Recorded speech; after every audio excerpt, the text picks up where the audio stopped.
तो एवरीवन, कैसे हैं आप सब लोग। आप लोगों को पता है कि 1 जनवरी से आप लोगों का जेके बैंक का एग्ज़ाम स्टार्ट हुआ है बैंकिंग एसोसिएट के लिए। आज थर्ड डे था, यानी कि 3 जनवरी को क्या क्या चीज़ें हुई वो आप सबको मैं यहाँ पे पूरा एक प्रॉपर एनालिसिस दूंगा। लेकिन यहाँ पे जो आप चीज़ देख रहे हैं, आज बहुत सारे बच्चे ऐसे थे जो एग्ज़ाम सेंटर तक ही नहीं पहुँच पाए, क्योंकि कश्मीर में सुबह उठते ही जो था स्नोफॉल वो काफ़ी हैवी स्नोफॉल था। एक एक 1.5-2 फीट तक बर्फ़ गिरी। और सुबह यहाँ पे जम्मू में 10-11 बजे के बाद से ही नॉन स्टॉप बारिश स्टार्ट हो गई। तो काफ़ी एक्सट्रीम कंडीशंस थी, वेदर कंडीशंस थी, जिसकी वजह से कश्मीर में ख़ास तौर पे बहुत सारे बच्चे ऐसे थे जो एग्ज़ाम सेंटर तक ही नहीं पहुँच पाए। तो अब आप लोगों का काफ़ी सारे मैसेजेस थे कि क्या किया जाए, किस तरीके से किया जाए, क्योंकि देखिए एक चीज़ होती है फेलियर। अगर एग्ज़ाम हमारा अच्छा नहीं गया, हम उसमें क्वालिफाई नहीं कर पाए, तो हम लोग उसके ऊपर काम कर सकते हैं, मेहनत कर सकते हैं। एक चीज़ आती है कि आप वो चीज़ अटेम्प्ट ही नहीं कर पाए जिसके लिए आप मेहनत कर रहे हैं, तो उसका सोल्यूशन क्या है। देखिए, आप लोगों का एग्ज़ाम बहुत ज़्यादा बच्चे हैं जिनका नहीं हुआ। आप लोग जेके बैंक को लिख सकते हैं इसके लिए, क्योंकि जो अथॉरिटी है इस समय वो जेके बैंक ही है। हो सकता है पॉसिबली कि वो आप लोगों के लिए कुछ ऐसी अरेंजमेंट करे। लेकिन यहाँ पे सेम एक चीज़ ये भी है, हम लोगों को जो जम्मू कश्मीर में रहते हैं, हम लोगों को पता है कि जम्मू कश्मीर में जनवरी में क्या हालत होती है। जो हम लोगों को पहले ही पता है कि कश्मीर में किस तरह से बर्फ़ गिरती है। तो जब एडमिट कार्ड आए हैं, हम लोगों को पहले ही अपने आप को इस तरीके से प्रिपेयर करना चाहिए था कि हम किसी भी कंडीशन में सुबह एग्ज़ाम देने तक पहुंच पाए। तो ये एक चीज़ थी कि हम लोग तैयारी करते हैं हर एक एग्ज़ाम की, पहले से ही प्री प्लान करते हैं, मॉक देते हैं। वैसे ही हमें एग्ज़ाम सेंटर से के लिए भी एक दिन पहले ही प्रिपेयर होना चाहिए। ऐसा नहीं है कि सुबह जैसे आज हुआ बहुत सारे बच्चे पहुंचे नहीं। तो ये चीज़ें ना हमारे हाथ में है, ना ही आप लोगों के हाथ में है। लेकिन फिर भी मैं आपको कहूँगा कि अगर आपका पेपर किसी रीज़न से मिस हुआ है, आप लोग नहीं पहुँच पाए हैं, तो आप जेके बैंक को लिखें। उस पे वो जो डिसाइड करेंगे वो आप लोगों को बता ही देंगे, क्योंकि ये ऑब्वियस था। आज जो हुआ है वो काफ़ी एक्सट्रीम कंडीशंस थी। सुबह 2.5 से 3 फीट तक बर्फ़ गिरी है बहुत सारी जगह पे। तो अभी जो कल या जिनका लोग परसों पेपर है, वहाँ पे भी सेम तरीके की कंडीशंस बताई गई हैं। तो कोशिश करिएगा कि आप लोग पहले ही तैयार रहें हर एक पॉसिबल अपनी अप्रोच के साथ कि एग्ज़ाम हॉल तक कैसे पहुंच पाए। उसके बाद आंधी आए, तूफान आए, जो मर्जी हो, बस आप पेपर अटेम्प्ट करके आए। तो चलिए, जिनका नहीं आज जो अटेम्प्ट नहीं कर पाए हैं, कोई बात नहीं, आप लोग लिखे। हो सकता है जेके बैंक कुछ पॉजिटिव रिस्पॉन्स आपको वहाँ पे दे। बहुत बुरा लगता है ये सब सुन के।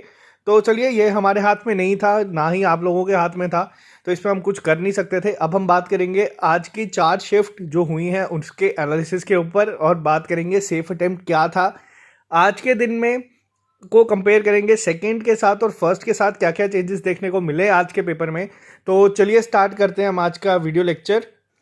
जो लोग नए हैं वो इस चैनल को सब्सक्राइब कर लें ताकि आपको हर एक अपडेट मिलता रहे। हम लोगों को अब बात करेंगे यहाँ पे आज क्या चीज़ें थी एग्जाम में। 3 सेक्शंस आप लोगों को पता है आ रही है, English, reasoning, quant. English section as it is same पहले की तरह थी, लेकिन आज जो एक लेवल कहीं ना कहीं थोड़ा सा इसका बड़ा है। ओवरऑल सेम तरीके से पूछा जा रहा है, स्टोरी बेस्ड आ रहा है। आज क्लोज टेस्ट आया है लास्ट की शिफ्ट में। तो यही चीज़ें हैं, एक्सपेक्टेड हैं, यही चीज़ें घूमती रहेंगी अब 31 तक हर एक शिफ्ट में। यही एक आइडिया हमें लगाना था। लेकिन आज एरर डिटेक्शन के क्वेश्चंस अच्छे लेवल के थे, आपको थोड़ा सा सोचना पड़ रहा था। वही चीज़, जो स्ट्रेटेजी हम लोगों ने हमेशा से बनाई है, उसी को आप लोगों को टिके रहना है।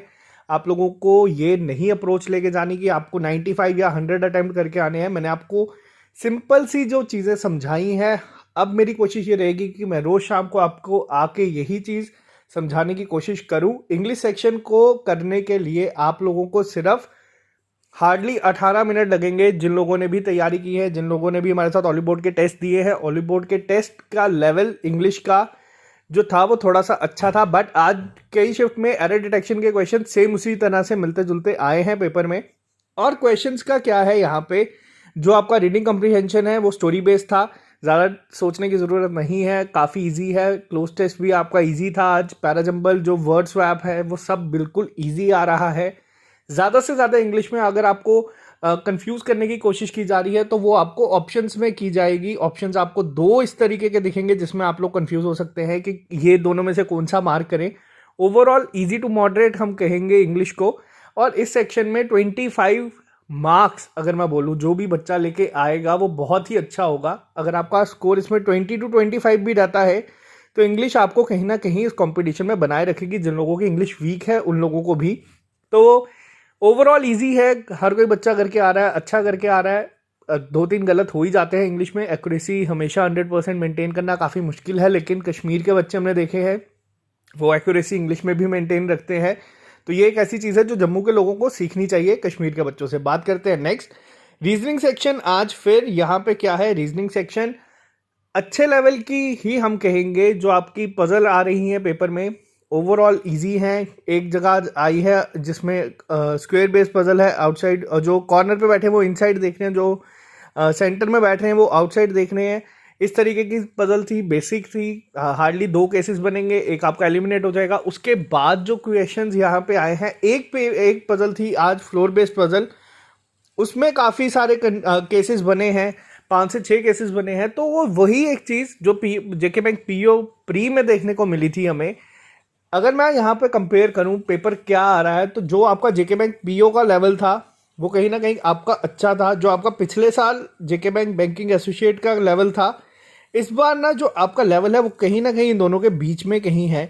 पिछली बार हमने देखा था हर कोई बच्चा पेपर के बाद ये कह रहा था कि 90 प्लस 95 प्लस 100 तक हम लोगों ने अटेम्प्ट किए हैं। इस बार जो अटेम्प्ट है वो कहीं ना कहीं गिरे हैं। गिरे का मतलब ये है कि पेपर का लेवल ओवरऑल आपका इजी टू मॉडरेट ही है, लेकिन उसको थोड़ा सा ट्रिकी बना दिया गया है जिसमें आपका टाइम जाएगा। वो हर एक बच्चे का जा रहा है। तो आप लोगों को उन बातों में नहीं आना है कि बहुत इजी पेपर है, आप लोग जाए 9500 आप लोग करके आ जाएंगे, ऐसी चीज़ नहीं है। हो सकता है कि जो बच्चे तैयारी कर रहे हैं 2-2 3-3 4-4 साल से, तो उनका पेपर में अटेम्प्ट ऑब्वियस है कि बढ़ेगा, अच्छा होगा।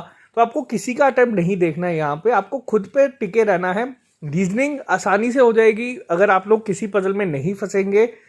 मैं आपको यहाँ पे एक ओवरव्यू दे देता हूँ रीजनिंग है क्या। रीजनिंग में अगर आप लोग किसी भी पजल में फंसेंगे तो वो आपके 5 से 7 या 8 अटेम्प्ट कम कर देगी, लेकिन अगर आप बिल्कुल रिलैक्स होकर पेपर करेंगे तो आप लोग आसानी से पेपर कर लेंगे। साइलॉगिज्म आया है आज 2 से 3 मार्क्स का, इनइक्वालिटी आई है 2 से 3 मार्क्स की।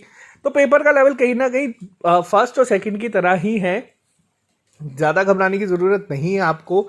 25 इसमें बहुत अच्छा अटेम्प्ट है। जो भी बच्चा 25 करके आएगा वो बहुत अच्छा करके आया है। 25 प्लस जो गया है वो अपने चांसेस सिलेक्शन के थोड़े से बढ़ा देगा। तो बात करते हैं तीसरी सेक्शन की, क्वांटिटेटिव एप्टीट्यूड। अब यहाँ पे जो तीसरी सेक्शन है, जो मैंने आपको कहा है कि पिछली बार से इस बार अटेम्प्ट गिरे हैं, वो किस वजह से गिरे हैं, वो आपके क्वांटिटेटिव एप्टीट्यूड की वजह से गिरे हैं।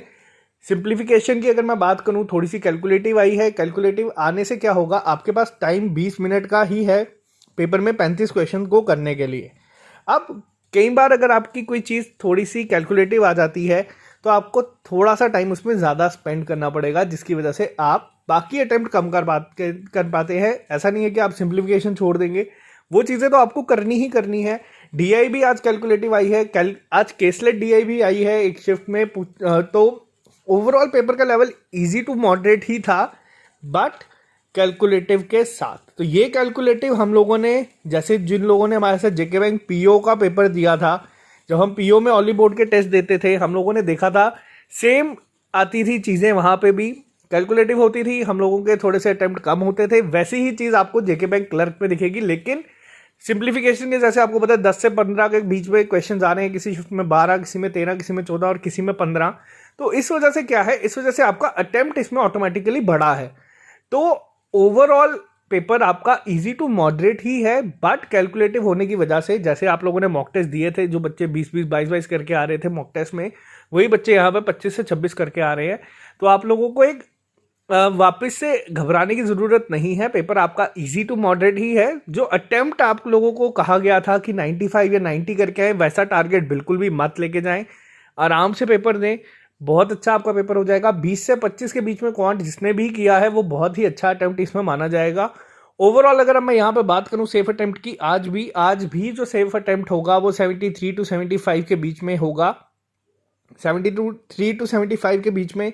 कुछ शिफ्ट आज इजी आई हैं, लेकिन कुछ शिफ्ट कल से भी टफ आई हैं, तो आप लोगों को ज़्यादा घबराने की ज़रूरत नहीं है। अगर आप लोग इससे ज़्यादा अटेम्प्ट करके आ रहे हैं तो आप लोग कहीं ना कहीं कंपटीशन में बने हुए हैं। अगर आप लोग इससे कम करके आ रहे हैं तो अगर बाय चांस आपकी शिफ्ट टफ भी है तो आपको नॉर्मलाइजेशन के मार्क्स मिल जाएंगे। वैकेंसीज काफ़ी ज़्यादा हैं, तो घबराएं मत। जिनका पेपर अब कल है, परसों है, वो थोड़ा सा अपने अरेंजमेंट का ध्यान रखें कि किस तरीके से आप वहाँ पे पहुँचेंगे, एग्ज़ाम हॉल तक पहुँच जाए, उस सिस्टम जो आपके सामने होगा उसकी सीट तक पहुँच जाएं। उसके बाद जो मर्जी हो, दुनिया क्यों ना ख़त्म हो जाए, कोई फ़र्क नहीं पड़ता। आप लोग बस अपना 110% दे के आए पेपर में। और सबसे इम्पॉर्टेंट चीज़, बिल्कुल रिलैक्स होके घर से टारगेट सेट मत करें। मैं आपको आज तीसरा दिन है, लगातार तीसरा वीडियो बोल रहा हूँ और सेम चीज़ रिपीट कर रहा हूँ।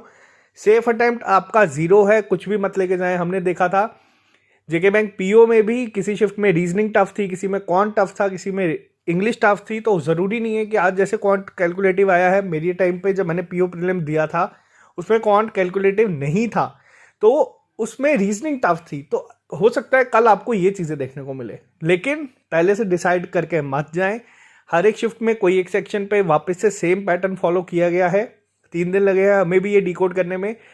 एक शिफ्ट कोई ना कोई ऐसी आ रही है जिसमें कोई सेक्शन थोड़ी सी टफ या ट्रिकी करने की कोशिश की गई है। आपको उस पर मत ज़्यादा ध्यान नहीं देना है, आपको बस आराम से जाना है, पेपर करके आना है।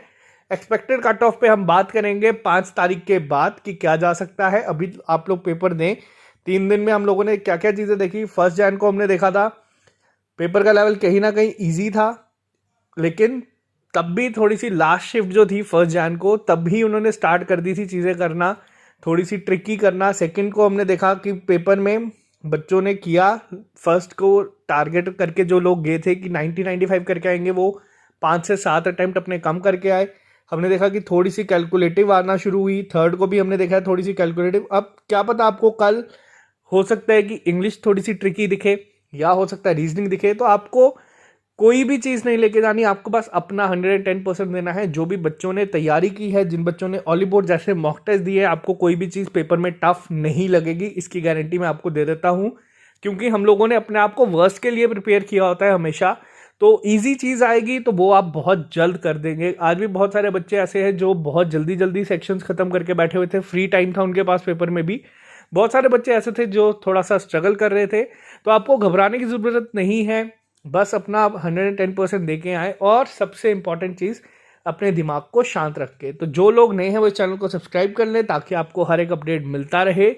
अकाउंट असिस्टेंट और जो हमारा ग्रेजुएट लेवल पोस्ट यानी कि सब इंस्पेक्टर इंस्पेक्टर की पोस्ट है, उसका सिलेबस आप लोगों का बहुत जल्द यहाँ पे स्टार्ट हो जाएगा।